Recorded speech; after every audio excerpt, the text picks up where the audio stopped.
झूलेलाल, नमस्ते। पाण MDS university जो MA प्रीवियर्स जो पेपर करे रहियासीं। ॿियो हींअर सिंधी गद्य व नाटक जिनमें पाण हींअर करे रहिया आहियूं चूंड सिंधी मज़मून। उन मां हिकु मज़मून पहिरीं करे चुका आहियूं, इल्म ऐं धन जो जहिड़ो। उन मां ॿियो मज़मून हींअर कयूं था। हीउ पुराणो पिछले साल जो पेपर आहे, 2022 जो मूं वटि। हिन में इन ई इकाई जेका हींअर मज़मून जी इकाई हले पई, हुन मां सवाल आयल आहे, हेठियनि मां किन बि ॿिनि मज़मूननि जे बारे में विस्तार सां ॼाण ॾियो। जिन में हिन 4 मज़मून ॾिना अथई। नाले में छा आहे? गौतम जो वैराग, सिंधी लोक कला ऐं लतीफ़ी फ़न। त हिन मां हाणे पाण हिकु मज़मून स्टार्ट था कयूं। राग, जेको लिखियो आहे मिर्ज़ा कलीज़ बेग साहब। हिन मज़मून में हिन राग जे जादू जे बारे में या राग जे असर जे बारे में ॿुधायो अथई कि चए थो कि राग में एतिरी त ताक़त आहे कि हू कुझु बि कराए सघे थो। राग चाहे त राज ठाहे या बिगाड़े। राग ते इंसान फिदा थी पंहिंजो होश गवाए थो। राजा राय ॾियाच जो उदाहरण ॾिनो अथई, जंहिं ॿीजल जे सुरनि जे मथां पंहिंजो सिर वढे करे उनखे ॾेई छॾियो हुअईं, जंहिंजो वर्णन शाह साहब सुर सौरठ में कयो आहे। शुरू कयूं था। राग, मिर्ज़ा कलीज़ बेग लिखंदड़। राग जे इल्म खे अंग्रेज़ीअ में म्यूज़िक ऐं पारसी ऐं अरबीअ में मौसीक़ी चवनि था। इहो मिठे आवाज़ जी तरकीब ऐं तरतीब जो इल्मु आहे। इन्हीअ में ॻाइण टुण वॼाइण जो हुनर अची वञे थो, यानी मिठो आवाज़ जेको वात मां कजे या साज़ मां कढिजे। उहो हरदिल अज़ीज़ इल्म ऐं हुनर हर मुल्क ऐं क़ौम में ऐं हर ज़बान में पसंदि कयो वियो आहे। राग अहिड़ी दिलि पसीद शइ आहे जहिड़ी सूंह, जहिड़ो हुस्न इंसान ते जादूअ जो असर पैदा करे थो, तहिड़ो राग। ॿई दिलि गदाज़ ऐं रूह परोर आहिनि।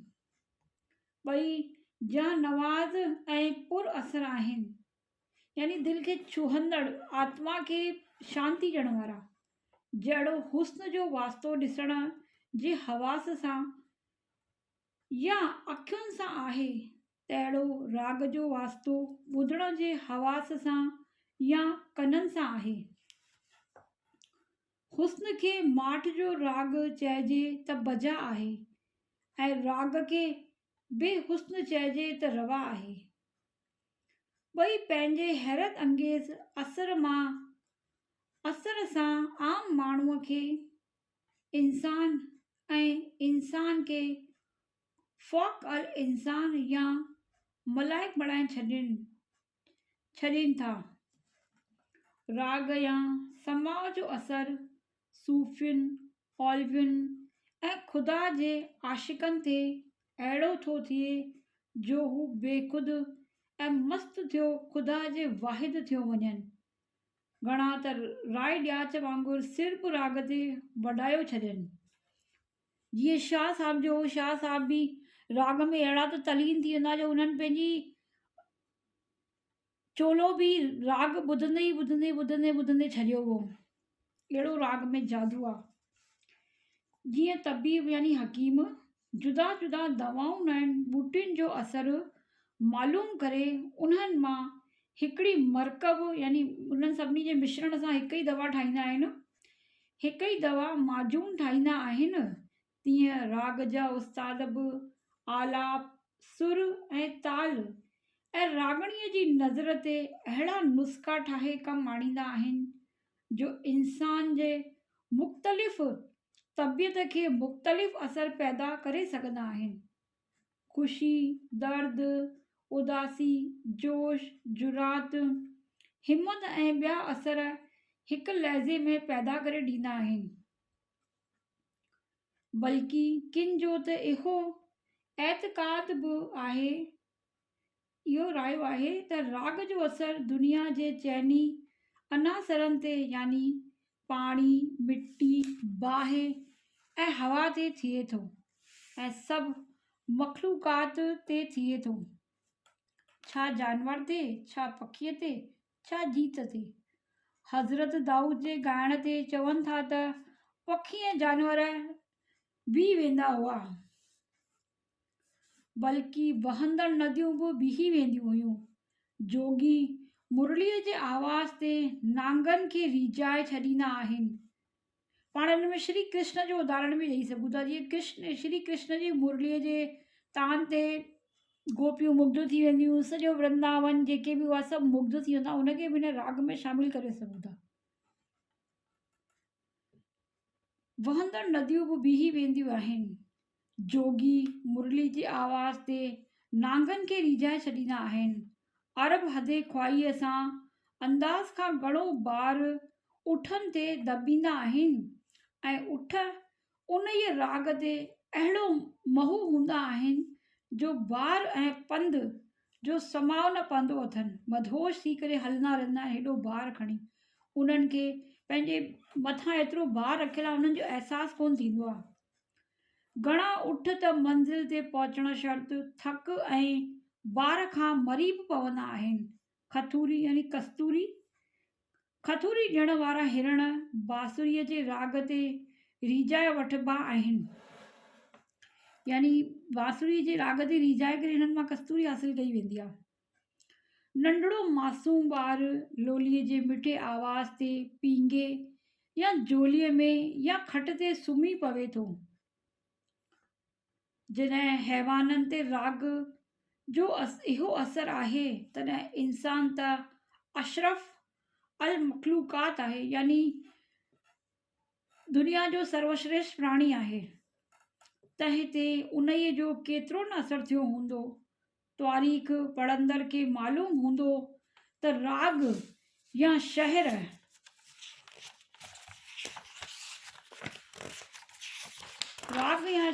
जे असर ते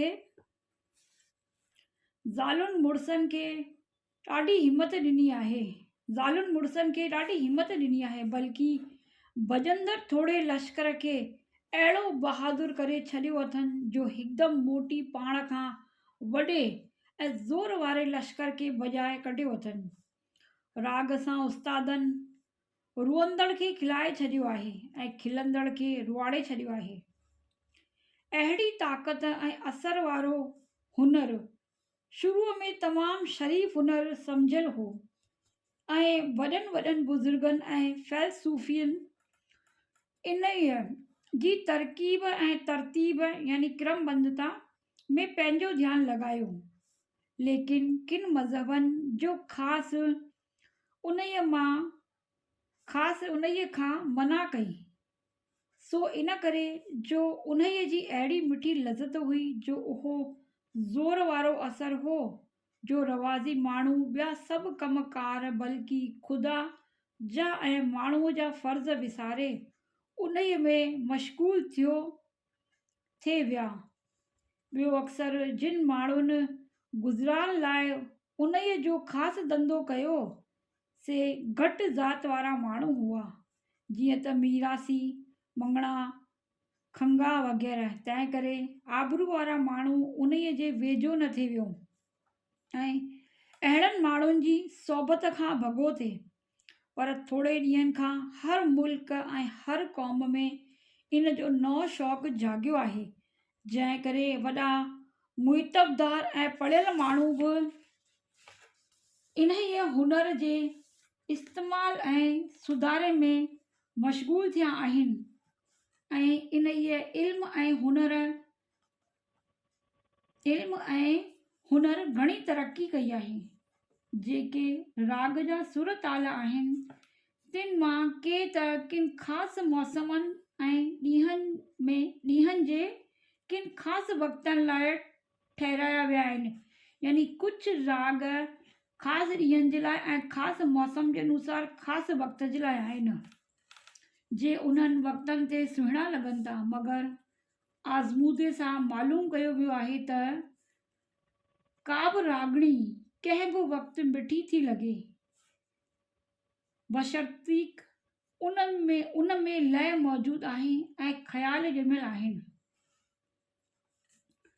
सभु कंहिं मुल्क या क़ौम जे लाइ पंहिंजो पंहिंजो ख़ुलासो राग आहे जो उन्हनि खे पसंदि आहे ऐं जंहिंजो ॿी क़ौम वटि क़दुरु न हूंदो। यूरोप जे राग मां हिंदुस्तान वारनि खे लज़त न मिलंदी ऐं हिंदुस्तान जे राग मां यूरोप वारनि खे लज़त कान ईंदी। साॻी तरह अरब ऐं ॿियनि मुल्कनि जे राग जो हाल आहे। हर हिकु क़ौम ऐं मुल्क में वॾा वॾा उस्ताद थी गुज़रिया आहिनि जिन जी घणी नामूस ऐं मशहूराई आहे। हिंदुस्तान में अहिड़नि वॾनि उस्तादनि मां तानसेन जहिड़ो ॿियो कोन गुज़रियो आहे। तानसेन असुलु हिंदू ब्राह्मण हो ऐं ग्वालियर जो वेठल हो। अकबर बादशाह ख़ासि हुन जी तारीफ़ ॿुधी पंहिंजो माण्हू मोकिले रीवा जे राजा रामचंद्र खां हुन जी बाहि घुराए वरिती। हुन जो राग ऐं मज़े जहिड़ा जवाब ॿुधी ख़ुशि थियो ऐं हुन खे पाण वटि रखियईं। तानसेन अकबर जे नवरत्ननि मां हिकु बि आहे। रखियईं जो दरबार खे हमेशह पियो ख़ुशी रखंदो ऐं जंगियुनि में बि बादशाह सां लॻियो वतंदो हो। ग्वालियर में संदसि क़ब्र वटि हिकिड़ो गिदामड़ीअ जो वणु आहे।